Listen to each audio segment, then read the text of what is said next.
नमस्कार, आपण पाहताय कोकणचं नंबर 1 महा चॅनल कोकणचा लाईव्ह बातमीपत्रात आपलं स्वागत। सुरुवात करूया हेडलाईन्सनं। जिल्हा परिषद पंचायत समितीची रणधुमाळी संपली। बंद घराला अचानक आग आणि जिल्हाधिकारी ऑन फील्ड। आता पाहूया सविस्तर बातम्या। महायुतीचे सर्व उमेदवार मोठ्या मताधिक्याने विजयी होतील असा विश्वास भाजपा जिल्हा उपाध्यक्ष अशोक सावंत यांनी व्यक्त केलाय। मतदान केल्यानंतर सावंत काय म्हणाले पाहूया। आता मतदान करण्याचा मान आम्हाला प्रथम या ठिकाणी भेटला आणि या महायुतीच्या योजनेच्या मार्फत विकास गंगा ह्या जिल्ह्यामध्ये येईल।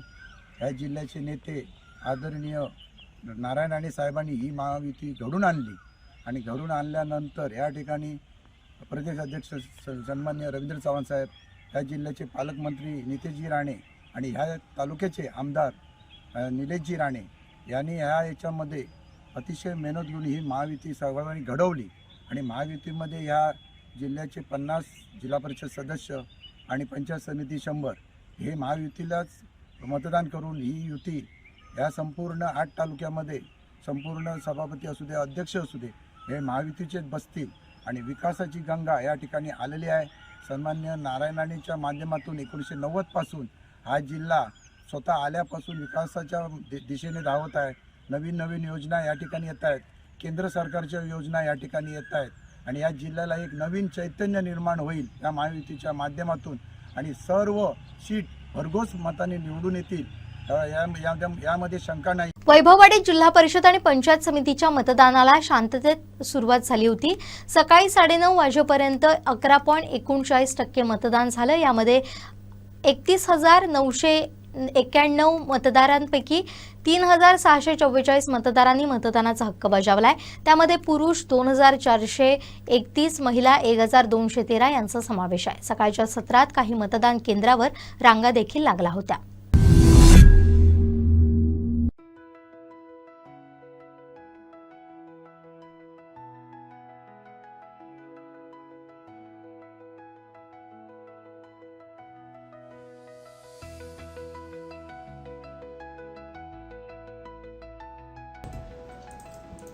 वैभववाडी जिल्हा परिषद आणि पंचायत समितीच्या मतदानाला शांततेत प्रारंभ झालाय। सकाळी 9:30 वाजेपर्यंत 11.39% मतदान झालंय। यामध्ये 31,999 मतदारांपैकी 3,644 मतदारांनी मतदानाचा हक्क बजावलाय। त्यामध्ये पुरुष 2,431 आणि महिला 1,213 यांचा समावेश आहे। सकाळच्या सत्रात काही मतदान केंद्रावर रांगा लागल्या होत्या।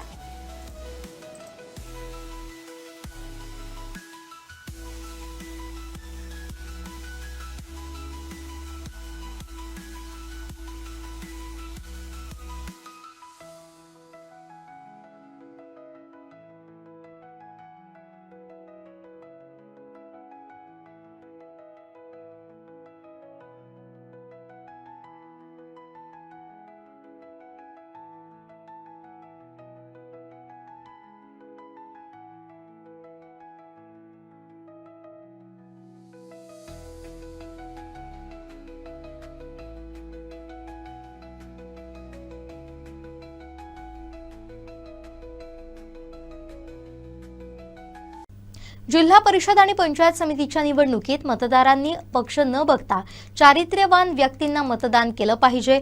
लोकशाहीच्या उत्सवाला सर्वांनी उत्स्फूर्तपणे सहभागी व्हावं असं आवाहन ठाकरे शिवसेनेचे नेते अतुल रावराणे यांनी केलंय। आदरणीय उपमुख्यमंत्री अजितदादा पवार यांच्या दुःखद निधनामुळे सर्वच कार्यकर्ते, सर्वच महाराष्ट्रातली जनता अतिशय हळहळली होती। पण लोकशाही ही अस्तित्वात राहिली पाहिजे, लोकशाहीचा गाडा हा चालला पाहिजे, कारण दादांनी अविरत मेहनत ही लोकशाहीसाठी केली, लोकशाही जिवंत ठेवण्यासाठी केली। त्याच्यामुळे जे आपलं कर्तव्य आहे हे पार पाडण्यासाठी आम्ही प्रचार थंडावला, प्रचार आम्ही नाही केला, प्रचारात आम्ही भाग घेऊ शकलो नाही, कारण आमच्यामधून अजूनही आम्ही कोणी दुःख ते पचवू शकलेलं नाही। परंतु मी एकच सांगेन की ही आजची जी निवडणूक आहे, जिल्हा परिषद असतील, पंचायत समिती असतील, या संपूर्ण महाराष्ट्राच्या या ग्रामीण भागाच्या निवडणुका आहेत। ह्या कुठल्या पक्षाच्या निवडणुका नाही आहेत. या सर्वसामान्य ग्रामीण भागाच्या जनतेचे, ग्रामपंचायतीचे, गावातील वाडी वस्त्यांच्या विकासाच्या निवडणुका आहेत. सर्व मतदार यांनी हे लक्षात ठेवलं पाहिजे की जे आपण उमेदवार निवडून देतो त्यांचं चारित्र्य, त्यांची सामाजिक बांधिलकी आणि समाजसेवा करण्याची त्यांची क्षमता याचा विचार करून आपल्या गावाचा कोण विकास करू शकतो, गावाच्या सर्वसामान्य ग्रामस्थांना कोण न्याय देऊ शकतो. कारण अजूनही आपल्या ग्रामीण भागामध्ये असं साक्षरता, अजूनही शिक्षणाचा अभाव आहे. त्याच्यामुळे त्या त्या भागामधल्या जो आपण प्रतिनिधी निवडून देणार आहोत हा त्या भागातील सामाजिक कार्य करण्यासाठी सक्षम असला पाहिजे. अशाच उमेदवारांना आपण सर्वांनी मतदान करा एवढं मी आवाहन करतो सर्वांना. आणि आपण आपली लोकशाही अबाधित ठेवूया हीच आदरणीय अजितदादांना आपली श्रद्धांजली असेल. आता वैभववाडी तालुक्याच्या निवडणुकीच्या प्रचारात आपण कुठे यावेळी दिसलात नाही. मी आताच सांगितलं, एकंदरीत वैभववाडीचं वातावरण काय असेल, काय वाटतंय? मी आताच सांगितलं की दादांचं दुःख अजूनही आम्ही पचवू शकलेलो नाही. त्याच्यामुळे आम्ही सर्वांनीच एक निर्णय केला होता की जोपर्यंत दादांची दशक्रिया विधी जे काही होत नाही तोपर्यंत आपण कोणी निवडणूक प्रचारात भाग घ्यायचा नाही. त्याच्यामुळे आम्ही ते करू शकलो नाही. पण लोकशाही मार्गाने ही निवडणूक प्रक्रिया चालू आहे आणि ती होणार. वैभववाडी तालुका असू दे, सिंधुदुर्ग जिल्हा असू दे, ज्या ज्या भागामधील आज सर्व नागरिक आहेत ते आपला मतदानाचा आज हक्क बजावणार आहेत. ते नक्कीच आपल्या पंचक्रोशीचा जो प्रतिनिधी देतील तो त्यांच्या समाजकारणाचा, त्यांच्या चारित्र्याचा विचार करूनच देतील एवढी मला नक्कीच खात्री आहे. किंजवडे पंचायत समिती गणातील मनसेच्या उमेदवार निकिता दाभोळकर यांच्या चिन्हासमोरील ईव्हीएम मशीनमधील बटन दाबलं जात नसल्यामुळे दाभोळे मतदान केंद्राबाहेर तणावाचं वातावरण निर्माण झालं. त्यानंतरही ईव्हीएम मशीन बदलण्यात आली. यावेळी मनसे तालुका अध्यक्ष संतोष मयेकर आक्रमक झालेले पाहायला मिळाले. याच्यामध्ये आतमध्ये गेले बघते तर काय लगेच मशीन बदललेल्या दिसतात दोन्ही. मी त्यांच्यावरती ऑब्जेक्शन घेतलं की ह्या मशीन का बदलल्या गेल्या. त्यांनी मला हे उत्तर दिलं, अहो मॅडम तुमचं 2 नंबर बटनच दाबलं जात नाही आहे. म्हणजे मला ही विचारणा करायची आहे अगदी इथल्या अधिकाऱ्यांना पण आणि निवडणूक अधिकाऱ्यांना पण. मला हेच विचारायचं आहे की अशा कशा मशीन लगेच बदलल्या जातात आणि त्या मशीनमध्ये माझाच नंबर यांना कसं माहिती की माझंच नाव आहे ते 2 नंबर बटनावर, असं मला हेच म्हणायचं आहे. आणि ते मी त्यावेळेस बोलले आणि अक्षरशः सगळे गावकरीसुद्धा जमा झाले होते. ते सुद्धा मतदानासाठी इथे आले होते आणि त्यांनीसुद्धा आक्षेप घेतला की हे चुकीचं आहे म्हणून, की उमेदवाराला हे कळणं गरजेचं आहे की मशीन तुम्ही बदलताय. आणि जर मशीनच तुम्ही बदलत असाल तर निवडणूक आयोगाने सुद्धा याच्यावरती आक्षेप घेतला पाहिजे. निवडणूक आयोगाने सुद्धा बोलणं गरजेचं आहे. कारण आज 2 दिवस अगोदर माझा प्रतिनिधी निवडणूक आयोगांच्या इथे जाऊन आपली मशीन चेक केली. मशीन चेक करून मशीन सील झालेली आहे. मशीनवर तिथे आपली सही घेतली जाते आणि मशीन ओके आहे असं आम्हाला सांगण्यात आलं. आणि इथे आल्यानंतर आज मतदान, आज 7/2/2026 या दिवशी मतदान असताना सकाळीच यांच्या मशीन बदलल्या का गेल्या हे मी विचारणा केल्या असता ते आम्हाला सांगतात की तुमचंच 2 नंबर बटन बंद असल्यामुळे आम्ही मशीन बंद केले. म्हणजे दुसऱ्या मशीन आणल्या गेल्यात आणि पहिल्या मशीन बाजूला केल्या. आणि त्या पहिल्या मशीन कशा बंद झाल्या, काय झाल्या त्या आम्हाला दाखवण्यात पण येत नाहीत. मी त्यांना सतत सांगते आहे की मला पहिल्या मशीन दाखवा, तुम्ही का बदलल्या गेल्या आहेत आणि काय कारण आहे त्याचं मला कळू देत ना. तरी नंतर मग ह्या लोकांनी लगेच यंत्रणा सुरू केली आणि वरच्या अधिकाऱ्यांना बोलवलं, पोलीस अधिकाऱ्यांना.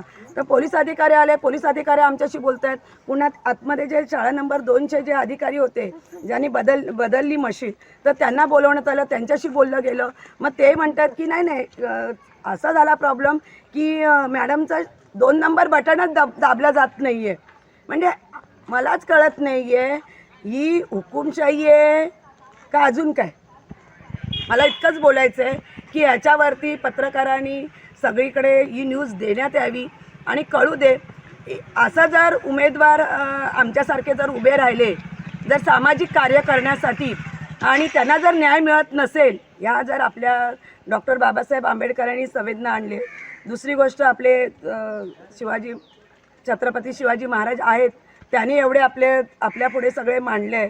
आणि जर का ह्या गोष्टी जर आपल्या सावित्रीबाई फुले, लोकमान्य टिळक ह्या सगळ्या गोष्टी म्हणजे एकत्रित येण्यासाठी की तुम्ही सगळ्यांनी एकत्रित या, एकत्रित तुम्ही कामं करा. जर ही होतच नसतील तर याला अर्थच नाही आहे. आमच्यासारख्या उमेदवारांनी उमेदवारी म्हणून घ्यावी, आमच्यासारख्यानी उमेदवारीने फक्त समाजकार्यच करावं, म्हणजे मला न्याय मिळत नाही आहे. परंतु मी आत्ता ह्याच वेळात निवडणूक आयोगांकडे जाते आहे, एक पत्र देते त्यांना मी, आणि एक पत्राची कॉपी माझ्याकडे घेते.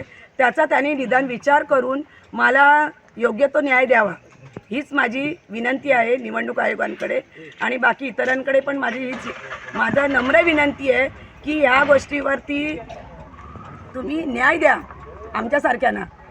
मला यापुढे काय बोलायचं नाही आहे. आणि सगळे आपले गावकरी आहेतच, ग्रामस्थ सगळी मंडळी आहेत, आणि त्यांच्या पुढे आपले पोलिंग एजंट पण आतमध्ये आहेत, त्यांच्यासमोर पण झालेलं आहे. मला हेच म्हणायचं आहे की असं जर होत असेल तर उमेदवार उभाच करू नये आणि एकतर्फी निकाल देण्यात यावा. उद्या आता सोमवारी तो निकाल देणार आहेत, तो आत्ताच दिला तर फार बरं होईल. समजून गेलेलो की कोण येणार ते. मी काय बोलतो, काही बोलले ते योग्य आहे. जर नियमात तुम्ही कायद्यात चालत असता तर आम्ही पण कायदा पाळणार आहोत. पण जर तुमची सकाळी येऊन मशीन बिघडते, याला काय कारण आहे? तुम्ही जेव्हा सील करता तेव्हा आमचा लोकप्रतिनिधी पूर्ण दिवस घालवला आहे त्या ठिकाणी. मग तुम्ही सील काय केलं आणि ओके मशीन कशाला तिथे सही घेतलीत ना आमच्या प्रतिनिधीची. मग त्यापेक्षा इलेक्शन घेताय कशा, लोकांना कशाला खोटं बोलवत आहे? लोकशाही राहिली आहे का आता? काल पैसे वाटत होते, मला माहीत आहे कुठल्या गावात कुठे किती पैसे वाटले आणि कुठल्या गावात किती पैसे वाटले. इकडे दिले नाही, इकडे सगळा विरोध आहे त्या उमेदवाराला. तर तुम्ही अशा मशीनचे घोळ करता दोन याला. कसं आम्ही इलेक्शन लढायचे? डिक्लेअर करा ना 9 तारखेला. वाट कशाला बघता ते? उगाच शासनाचे पैसे कशाला वाया घालवत आहे? त्यापेक्षा कामात लावणार. हे रस्त्याची कामं बघा, एक रस्ता तुम्हाला दाखवतो, ह्याने काय विकास केलाय, तो कसला विकास? आम्ही जर काम करणारे आहोत, आम्ही काय करणार नाही? आम्हाला कामं करायची संधी मिळणारच नाही. यांचेच सगळे झाले. पंचायत समिती अध्यक्ष, पंचायत समिती पूर्ण, जिल्हा परिषद तुमचा, आमदार तुमचा, खासदार तुमचा. आम्ही काय करायचं? जनतेचे प्रश्न कसे सोडवणार सामान्य लोकांनी? तुमचं कुडाळ तेंडुली आडोसेवाडी येथील अंजली राऊळ यांनी आयुष्यातील इतक्या महत्त्वाच्या दिवशी म्हणजेच लग्नाच्या दिवशीही मतदानाला प्राधान्य दिलंय. हे समाजासमोर एक आदर्श उदाहरण आहे.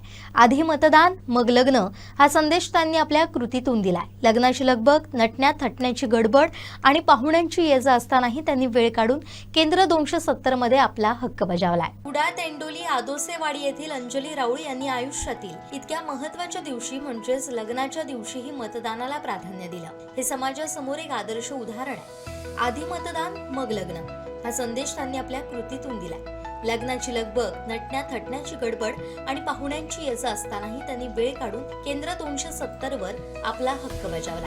या निर्णयामुळे इतर तरुणांना आणि मतदारांना मतदानाचं महत्त्व समजण्यास मदत होईल. मतदान प्रक्रियेत सहभागी होणं हे एका सजग नागरिकाचं लक्षण आहे. अंजली राऊळ यांच्या जबाबदार निर्णयाबद्दल त्यांचं सर्वत्र कौतुक होतं. सिंधुदुर्ग जिल्ह्यात जिल्हा परिषद आणि पंचायत समितीच्या निवडणुकीसाठी उत्साहात मतदान पार पडलंय. या पार्श्वभूमीवर ठाकरे शिवसेनेचे माजी आमदार वैभव नाईक यांनी मालवण आणि कुडाळ तालुक्यातील विविध गावांना भेटी देऊन मतदानाचा आढावा घेतलाय. सकाळपासूनच वैभव नाईक यांनी दोन्ही तालुक्यातील मतदान केंद्रांवर जाऊन शिवसेना पक्षाच्या बूथना भेटी दिल्या.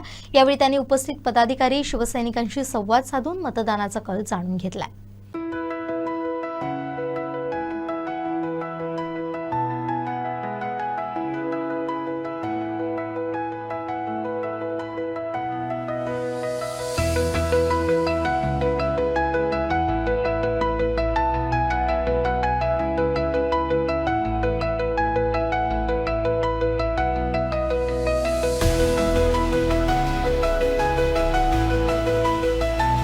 माडखोलमध्ये सखी मतदान केंद्र उभारणी करण्यात आली आहे.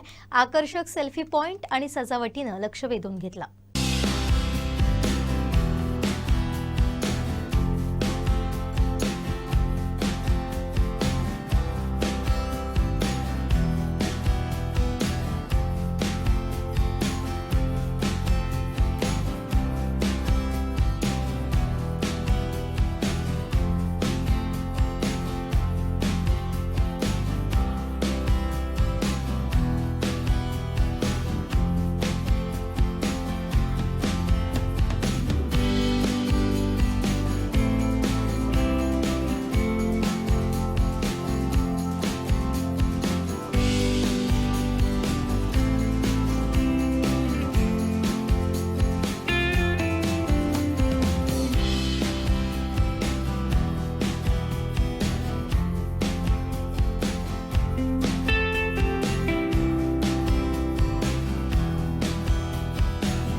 सावंतवाडी शहरातील शिरोडा नाका इथं फॉरेस्ट ऑफिस समोरील बंद घराला मध्यरात्री सुमारे 12 वाजण्याच्या सुमारास अचानक आग लागली.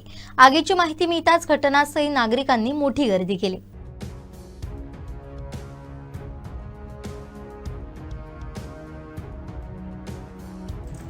सावंतवाडी शहरातील शिरोडा नाका येथील फॉरेस्ट ऑफिस समोरील बंद घराला मध्यरात्री सुमारे 12 वाजण्याच्या सुमारास अचानक आग लागली.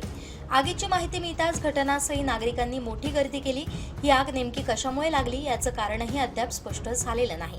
दरम्यान आगीवर नियंत्रण मिळवण्यासाठी सावंतवाडी नगरपालिकेच्या अग्निशमन बंबाला तात्काळ पाचारण करण्यात आलं.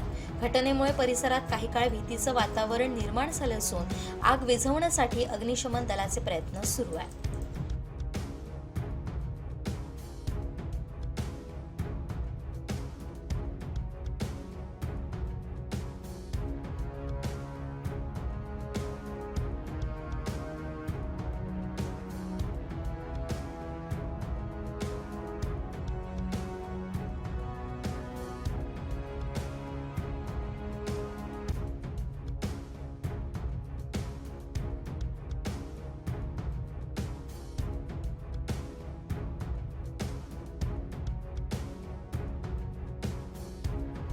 महाराष्ट्रात प्रथम क्रमांकाचं यश सिंधुदुर्गातून महायुतीला मिळेल असा विश्वास शिवसेना जिल्हा प्रमुख दत्ता सामंत यांनी व्यक्त केला आहे.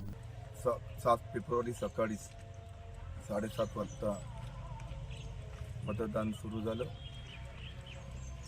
माझ्या स्वतःच्या मतदान केंद्रावरती पहिलं मत करण्याचं भाग्य मला आज मिळालं. माझ्यासोबत मतदान करण्यासाठी सन्माननीय अशोक सावंत, भाऊ सामंत यांनी सुद्धा मतदान हक्क बजावला. एकंदरीत पाहता मालवण कुडाळ मतदारसंघ असो किंवा सिंधुदुर्ग जिल्हा असो, महायुतीला अतिशय चांगलं पोषक आणि उत्साही वातावरण या जिल्ह्यामध्ये आहे. 50 जिल्हा परिषद आणि 100 पंचायत समिती 100% यश यावेळी या सिंधुदुर्ग जिल्हा परिषदवरती महायुतीचा झेंडा फडकून महायुतीला मिळणार असं वातावरण संपूर्ण या जिल्ह्यामध्ये आहे. महाराष्ट्राचे माजी मुख्यमंत्री सन्माननीय राणेसाहेब, विद्यमान खासदार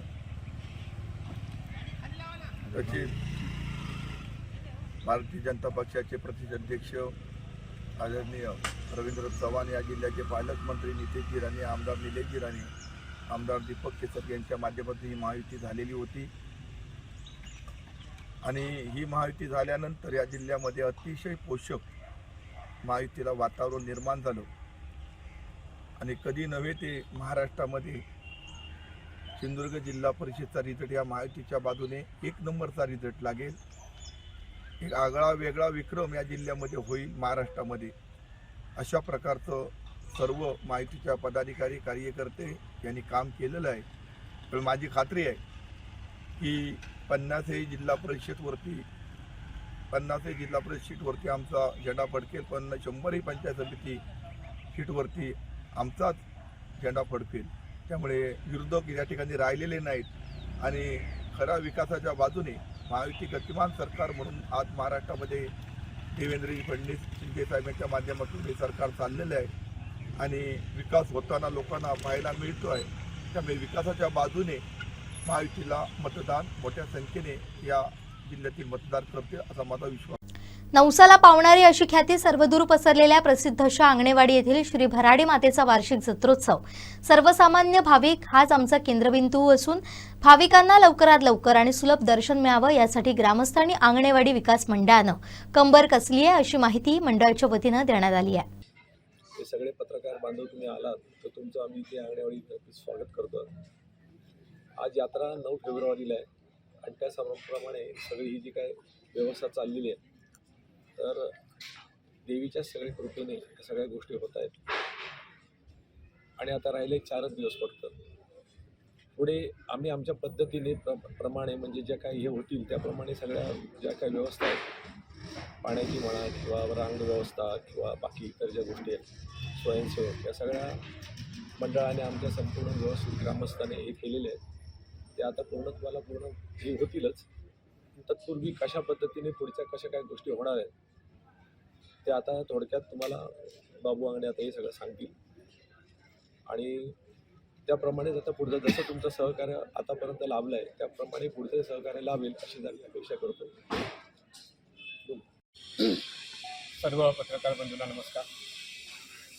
आज आपण या ठिकाणी श्रीदेवी भराडी मातेचा वार्षिक उत्सव प्रतिवर्षाप्रमाणे याही वर्षी 9 फेब्रुवारी या सोमवार या ठिकाणी मोठ्या उत्साहात साजरा होणार आहे.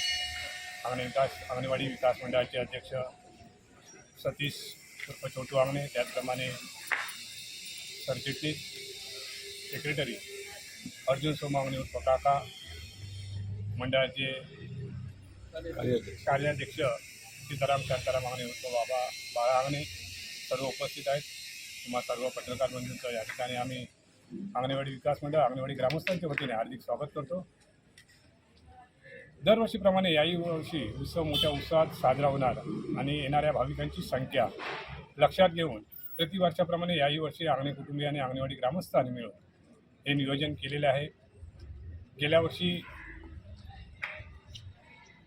जे भाविक आले होते त्यांचे जे काही विचार होते किंवा त्यांचे जे खंत जाणवली किंवा दर्शनाला होणारे विलंबन ज्या त्रुटी होत्या त्यावर्षी यावर्षी आम्ही पूर्णपणे त्याचा विचार करून नियोजन केलेलं आहे.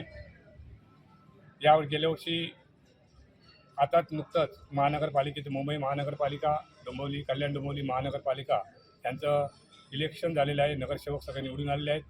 त्यांचा पण विचार आम्ही यावर्षी केलेला आहे कारण यावर्षी बरेचसे नगरसेवक आई भराडी मातेच्या दर्शनासाठी अंगणवाडीत दाखल होणार आहेत. त्याचप्रमाणे आता होऊ घातलेली जिल्हा परिषदची निवडणूक पंचायत समिती निवडणूक याचासुद्धा विचार केलेला आहे आम्ही आणि त्याप्रमाणे संध्याकाळच्या ओघात जी काही गर्दी होणार आहे स्थानिक पंचायत समिती सदस्य जिल्हा परिषद सदस्य यांची जी काही गर्दी होणार आहे याचासुद्धा आम्ही विचार करून त्या पद्धतीने नियोजन केलेलं आहे. दर्शन रांगा यावर्षी आम्ही 9 रांगा उपलब्ध केलेल्या आहेत. जे आमचे मंत्री महोदय किंवा जे VVIP येणार आहेत त्यांचासुद्धा या ठिकाणी विचार केलेला आहे. त्यांच्यासाठी एक स्पेशल लाईन आम्ही या ठिकाणी उपलब्ध करून ठेवलेली आहे. आमचे सर्वसामान्य भाविक आई भराडी मातेचे भक्त जे येणार आहेत त्यांच्यासाठी सुद्धा कणकवली लाईनवरून कणकवलीच्या साईडने येणारे जी लाईन व्यवस्था आहे त्या 2 रांगा आम्ही उपलब्ध केलेल्या आहेत. मालवणच्या दिशेने येणारे रांगा आहेत त्यासुद्धा 2 उपलब्ध केलेल्या आहेत. अशा प्रकारचं नियोजन या ठिकाणी अंगणे कुटुंबियाने अंगणवाडी ग्रामस्थ त्याचप्रमाणे अंगणवाडी विकास मंडळ यांनी सर्वांनी मिळून गेले 2 महिने अतिशय परिश्रम घेऊन अगदी सुटसुटीत आणि लवकरात लवकर श्री भराडी मातेचं दर्शन प्रत्येक भाविकाला होईल अशा पद्धतीचं नियोजन केलेलं आहे.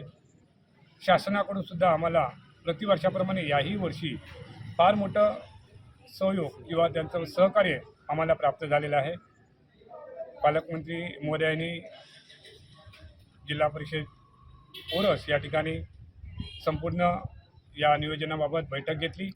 ज्या अधिकाऱ्यांना जी कामं आहेत त्या अधिकाऱ्यांना आपली जबाबदारी व्यवस्थितपणे पार पाडण्यासाठी सूचना केली आणि त्याप्रमाणे अधिकाऱ्यांनी सुद्धा आपल्या सूचना पालकमंत्र्यांच्या मंत्री महोदयांच्या सूचना विचारात घेऊन त्यांचं पूर्णपणे या ठिकाणी पालन केलेलं आहे. कलेक्टर मॅडमनी यांनी सुद्धा या ठिकाणी मीटिंग घेतली. जिल्हा परिषद अधिकारी शिवसाहेब त्याचप्रमाणे SP साहेब सर्वांनी या ठिकाणी येऊन आपल्या नियोजनाबाबत बैठकी घेतल्या. ज्या उपाययोजना या ठिकाणी राबवायच्या आहेत ज्या सोयी या ठिकाणी आपल्याला हव्या आहेत त्याची पूर्णपणे विचार करून किंवा त्याचं नियोजन पूर्णपणे या ठिकाणी केलेलं आहे. पाणीपुरवठा विभागाचे ग्रामीण पाणीपुरवठा विभागाच्या मार्फतसुद्धा अतिशय चांगल्या प्रकारे आम्हाला योगदान प्राप्त झालेले आहे.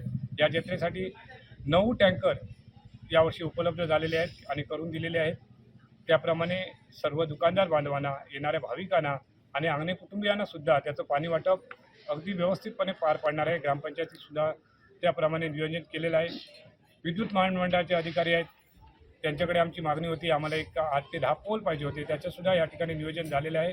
स्ट्रीट लाईटसाठी पोल पाहिजे होते त्याचंसुद्धा नियोजन झालेलं आहे. ST महामंडळाचे अधिकारी आहेत कर्मचारी आहेत त्यांच्याशी सुद्धा आमची बोलणी झाली.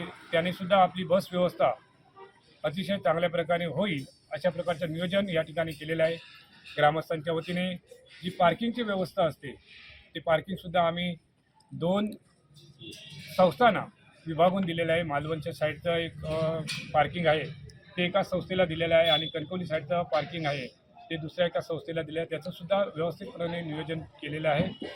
कमीत कमी शुल्कामध्ये ही पार्किंग व्यवस्था आम्ही राबवणार आहोत, जेणेकरून प्रत्येकाच्या गाड्यांची त्या ठिकाणी देखभाल केली जाईल अशा पद्धतीचे आणि व्यवस्थित ठिकाणी पार्किंग केली जाईल अशा पद्धतीचं नियोजन आम्ही अंगणी कुटुंबीय आणि अंगणवाडी ग्रामस्थ अंगणवाडी विकास मंडळ यांनी सर्वांनी मिळून केलेलं आहे.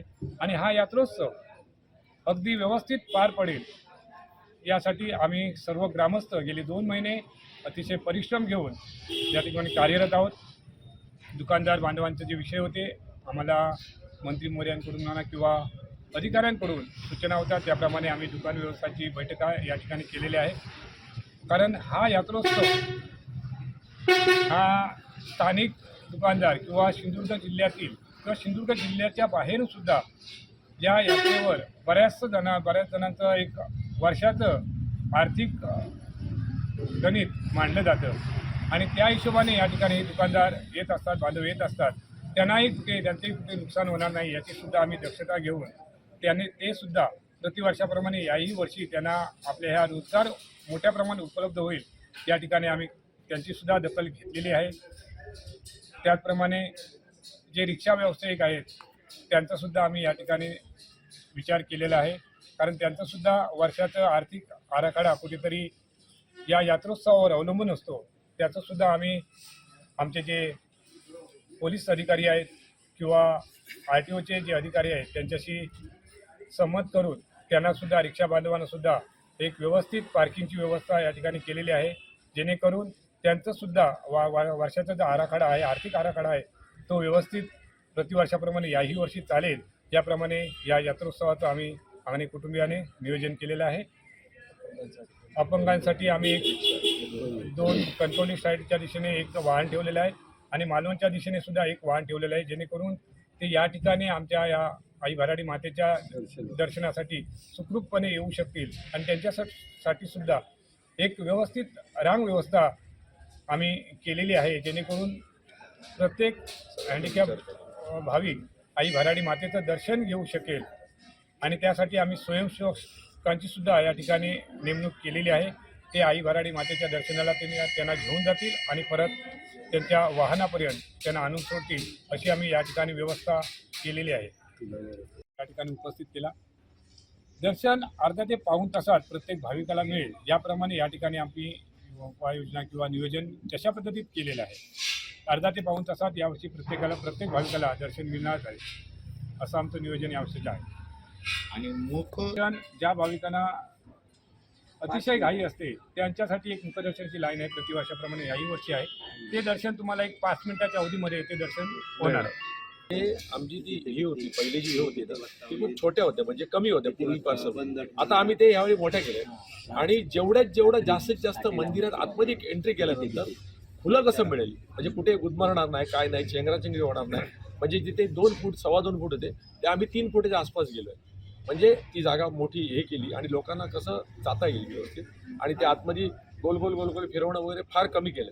तुम्ही आता बघितलं तर तुमच्या लक्षात येईल. आता आणि ते पण सांगा तारीखला म्हणजे पहाटे आमची साधारण 12-12:30च्या दरम्यान विधिवत पूजा सुरू झाल्याच्या नंतर धार्मिक म्हणजे जी पूजा वगैरे देवीची ते सर्व सुरू झाल्याच्या नंतर तो साधारण आम्हाला 2 तासाचा अवधी लागतो सर्व तिचा साज शृंगार वगैरे होण्यासाठी.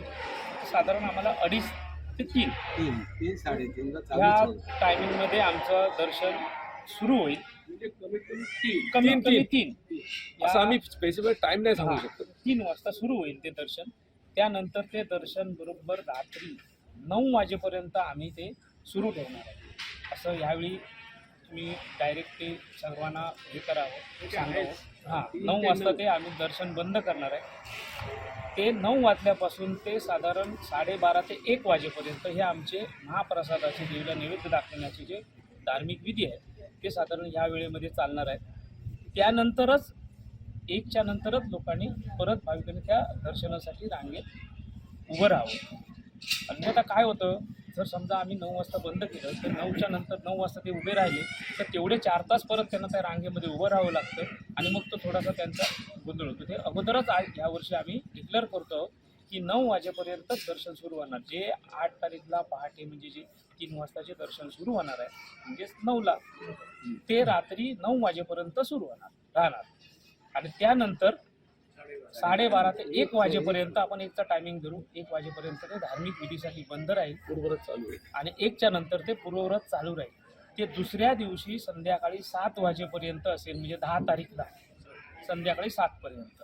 त्यानंतर मग विसर्जन. हा तुम्ही टायमिंग सर्वांना या यात्रोत्सवामध्ये प्रायव्हेट किंवा जी सेवाभावी संस्था आहेत अशांकडून सुद्धा आमच्याकडे स्वयंसेवक आलेले आहेत. कोल्हापूरहून पंढरपूरहून आम्ही 100 स्वयंसेवक या ठिकाणी येणार आहेत आणि प्लस त्यांच्याबरोबर बाउन्सर 15 बाउन्सर या ठिकाणी मागवलेले आहेत. अंगणे कुटुंबियांच्या आमचे जे ग्रामस्थ आहेत ते जवळजवळ आमचे 450 ते 500 स्वयंसेवक या ठिकाणी कार्यरत असणार आहेत. अशा प्रकारे 700 ते 800 स्वयंसेवक या 2 दिवसासाठी निश्चितच या ठिकाणी कार्यरत राहणार आहेत. मगाशी सांगितल्याप्रमाणे जे दर्शन रांगा बंद होण्याचा जो टायमिंग सांगितला त्यावर आजची पत्रकार परिषद आहे.